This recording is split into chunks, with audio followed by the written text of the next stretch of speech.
Okay, what is fire when you think about it? It's not a gas, it's not a liquid, it grows uncontrollably and eats everything it touches, it's really hard to create from scratch, and just being too near it can kill you. There's nothing else really visibly like it, except maybe the sun, and yet we rely on it. Metal smelting, ceramics, central heating, just boiling water to sterilize. Fire is that perfect annoying combination of vital to survive and really confusing and hard to make or control, which makes it supremely unsurprising that most mythologies ascribe a divine origin to fire. Enterprising humans, animals, heroes, or gods will make a habit of acquiring the first fire from some divine or supernatural source, usually in the sky. The generic store-brand version of this myth involves a theft of fire, but today's myth, a Lenape number, is a little more congenial, and as a bonus factors in some fun creation myth baggage too. This story begins as most creation myths do, with a creator deity making stuff. In this case, the creator deity is Katanatuit, who incidentally has a whole bunch of other names, each one more unpronounceable than the last. He's got the uniquely effortless job of imagining stuff into existence, no raw materials required. Now, the creation of the world is an ongoing process, and a lot of it is already in place at this point, including most animals and plants. But one day, Katanatuit thinks up snow, and the sudden cold snap starts threatening the delicate status quo he's already established. The animals convene to figure out what to do about the snow, and decide their best bet is to go petition Katanatuit to unthink snow and bring everything back to normal. In the end, Rainbow Crow, a beautiful multicolored bird with a gorgeous singing voice, which doesn't sound anything like a crow, but you'll see where this is going soon, volunteers to take on the task, and with no objections, he takes off skyward. 3 days of flying later, Rainbow Crow finally reaches heaven, but finds he can't get Katanatuit's attention. He's too busy thinking up blueberries and other such novel inventions. Anyway, eventually Rainbow Crow gets his attention by singing and tells him about the situation back on Earth and asks him to get rid of all the snow before everyone freezes to death. But this is a conundrum. See, Katanatuit is a creator deity, but he can't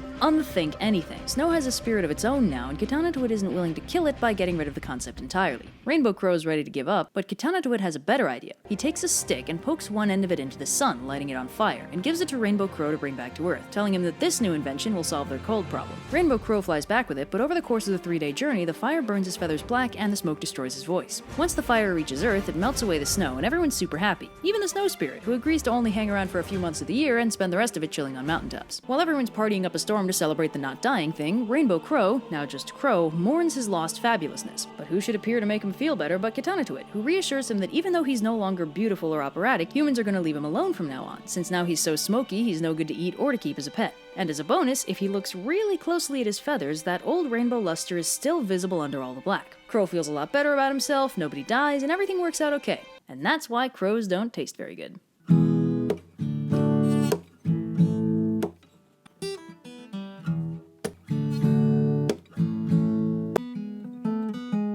Back in black, I hit the sack. I've been too long, I'm glad to be back. Yes, I'm let loose from the noose that's kept me hanging about.